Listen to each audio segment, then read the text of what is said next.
நீர் ஆகாரங்கள் எடுத்துக்கலாம் அல்லது பழங்கள் எடுத்துக்கலாம். ஆனால் எப்படி இருந்தாலும் கிருத்திகை விரதம் இருந்து முருகப்பெருமானை வழிபாடு செய்கிற போது, இப்ப உங்களுக்கு ஏதாவது ஒரு விஷயம் நடக்கணும்னு வச்சுக்கோங்களேன். இப்ப திருமணம் தள்ளி போயிட்டே இருக்கு. என்கிட்ட ஜாதகம் பார்க்க வரவங்கள்ல 90% பேர் கல்யாணத்துக்கு தான் வராங்க.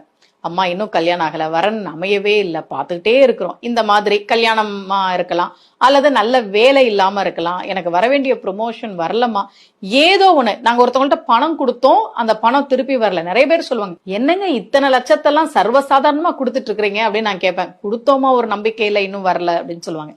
இந்த மாதிரி ஏதாவது ஒரு விஷயம் உங்களுக்கு நடக்கணும் அப்படின்னா அத மனசுல நீங்க சங்கல்பம் பண்ணிக்கிட்டு இந்த கிருத்திகை விரதத்தை தொடர்ந்து கடைபிடிக்கிற போது நிச்சயமாக உங்களுடைய வேண்டுதல் நிறைவேறும். நீங்க செஞ்சு பாருங்க.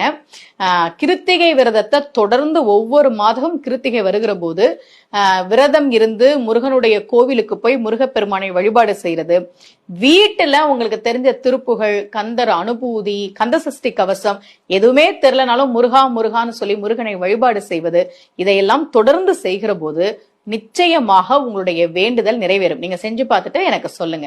மீண்டும்